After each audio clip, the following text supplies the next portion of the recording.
बेटी ने घर में कदम रखा था और बैग रखा था सोफे पर, बहू अपने कमरे के अंदर से निकली नहीं थी। उसे आवाज आ चुकी थी कि फिर आ गई है बैग उठाकर। जैसे ही 4 दिन की छुट्टियां पड़ती हैं, ये बैग उठाकर तुरंत दौड़ पड़ती है अपने पियर की ओर और आकर मेरे सर में दर्द कर देती है। अब की बार इसकी माँ से ही सारा काम कराऊंगी, कुछ भी नहीं करूंगी। अपनी मम्मा से बात करने लगी थी और उधर से माँ ने भी कहा था, क्या है तेरी नंद का रोज रोज का ड्रामा है। घर नजदीक होने का मतलब ये तो नहीं है कि रोज यहीं पर बैठी रहेगी। वो भूल गई थी उसकी बेटी भी हर हफ्ते वहां जाया करती है, स्कूटी उठाती थी और अपनी माँ के घर बिना बताए पहुंच जाया करती थी। हर घर की रीत बन चुकी है, अपनी बेटी से लगातार फोन पर बात करती हैं। क्या बनाया, क्या खाया, कहाँ गई थी, कहाँ घूमने गई थी, क्या तुझे इस बार दामाद जी कहीं पर लेकर नहीं गई हैं। लेकिन वही बात अपनी बहू से नहीं कहती थी। अपनी अपनी बेटियों से सब बात करते हैं, लेकिन दूसरे की बेटियों को कहते हैं, देखो अपनी माँ के साथ सारा दिन फोन पर ही लगी रहती है, इसको कोई काम नहीं, एक एक सूचना, एक एक खबर अपने घर में पहुंचा देती है। और मुंह बनाकर बैठ गई थी, अपनी माँ से बातें कर रही थी। अब सास ने कहा, बेटा क्या हुआ, तबीयत तो ठीक है, तुम्हारी नंद आई है और तुम बाहर नहीं आई हो।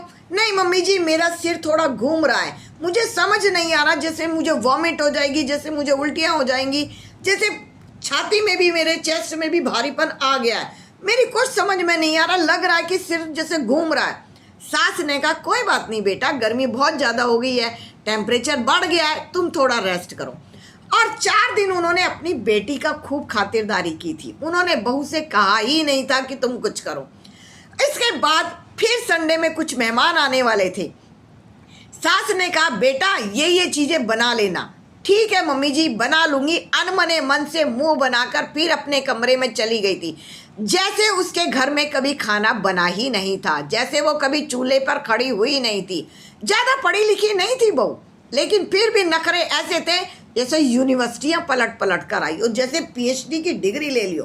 पीएचडी की डिग्री जो लेते हैं ना, वो बहुत सरल स्वभाव होते हैं, क्योंकि उनका पूरा ध्यान केवल पढ़ाई पर होता है। उन्हें पता ही नहीं होता है कि लड़कियों के नाज नखरे होते क्या हैं। पीएचडी करने वाले कभी बनावट में नहीं रहते, साज श्रृंगार में भी कम रहते हैं। उन्हें पता है किताबें ही उनका ज्ञान है, किताबों में ही सब कुछ रखा है। अब बहू ने फिर से कहा कि नहीं मम्मी जी, मुझे तो फिर से घबराहट हो रही है, सर में दर्द हो रहा है, ये क्या। सास को समझ नहीं आ रहा था ये बहू को रोज रोज होता क्या है। फिर एक दिन घर में बहुत सारे मेहमान आने वाले थे।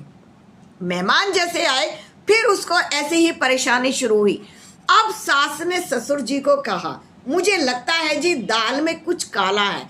ससुर जी ने भी कहा, दाल काला नहीं, दाल में काला नहीं, मुझे लगता है पूरी दाल ही जैसे काली है। इसकी बात को मैं अच्छी तरह से समझ चुका हूँ, ये क्या चाहती है और क्या करती है। आपको पता है, अब की बार कुछ मेहमानों को आने दीजिए, शायद इनके घर से कुछ त्योहार आने वाला है। वो कहते हैं ना, ये कुछ कहते हैं बड़ मावस है, ये है वो है, कुछ आने वाला है, जरा आने तो दीजिए, खातिरदारी हो जाएगी मेहमानदारों की। बहू के पास फोन आया था कि मायके वाले कुछ सामान लेकर आएंगे। बहू बहुत कुछ ऐसे थी जैसे हवा में उड़ रही है, पैर हल्के उठ रहे थे, रसोई में भाग भाग के काम कर रही थी, कभी क्रॉकरी धो रही थी, कभी छोले भिगो रही थी। सास भी बैठी बैठी देख रही थी कि आज नज़ारा कुछ अलग होने वाला है। ये सीख उसे कहाँ से मिली थी कि जब मायके वाले आएंगे तो यूं चलेगी जैसे पैर हल्के हैं, और जब कोई और आएगा, नंद आएगी, तो पैर भारी हो जाएंगे जैसे गारा में मिट्टी में सने हुए पैर उठ ना रहे हो। इतनी अकल उसे कहाँ से मिली थी? माँ से। माँ को क्यों बदनाम करते हो? क्या माँ ने कभी मेहमानदारी नहीं की है किसी की? क्या माँ किसी की खातिरदारी नहीं करती थी? कोई बात नहीं, आने दीजिए। मेहमान आ गए थे घर में। सास आराम से अपने कमरे में फोन चला रही थी और चलाती ही रही। मम्मी जी बाहर मेहमान आए। हाँ हाँ बैठाइए बैठाइए, आराम से बैठाइए। मेहमान बैठा दिए थे। खाना बनाने में लग गई थी बहू। मम्मी जी जरा इनके साथ बैठ जाइए। हाँ आती हूँ। बैठाइए इनको, थोड़ी देर बैठाइए। मेहमान भी इंतजार करते रहे थे। सास ने भी अपना रूप दिखाया था, ना बोली थी, ना लड़ी थी, ना कुछ दिखाया था। अकल देनी थी उस बहू को, उसको सबक देना था और दे दिया था। जाते समय मेहमान जाने लगे थे, खाना वाना खिला दिया था। हाँ जी, सब ठीक तो है, आपका घर परिवार ठीक है, 2 ही सेंटेंस बोले थे सास ने, इससे ज्यादा नहीं बोले थे। मेहमान समझ चुके थे कि बहू की कुछ कारस्तानी है, यानी कि तुम्हारी बेटी ने ही कुछ किया है कि सास निकलकर बाहर नहीं आई है। वो भी पारखी थे, उम्र हो चुकी थी उनकी भी। फिर भी तेरी सास बहुत बदतमीज है, जब कोई आ जाता है तो उससे सीधा मुंह बात नहीं करती है। नहीं, ऐसा तो कुछ नहीं है, मम्मी जी की तबीयत थोड़ी ठीक नहीं है। मेहमानों ने कहा था, शक्ल से तो बिल्कुल भली चंगी लग रही है, खूब बिंदी लिपस्टिक लगा के रखती है। अच्छा ये तो बता, तेरी सास लिपस्टिक कौन सी लगाती है? हमें भी देखना है कि तेरी सास को लिपस्टिक पसंद कौन सी है। जी वो कलर सेंस की बड़ी महंगी महंगी, इस उम्र में वो शौक पूरे करती है जो जवानी में भी ना किए थे। कहकर बहू ने जैसे मुंह सड़ा लिया था, मुंह सड़ गया था। लेकिन मेहमान समझ चुके थे कि कहीं ना कहीं इनके घर में तालमेल नहीं बनता है। तालमेल नहीं बनने का मतलब एक ही होता है, सास की बहू से, बहू की सास से लड़ती झगड़ती नहीं है। लेकिन इनडायरेक्ट में सास ने सब कुछ मेहमानों को समझा दिया था कि इनके घर में क्या चल रहा है। सास को चक्कर नहीं आए थे, सास को घुमेर भी नहीं आए थे, सास ने बहू को चक्कर ला दिए थे।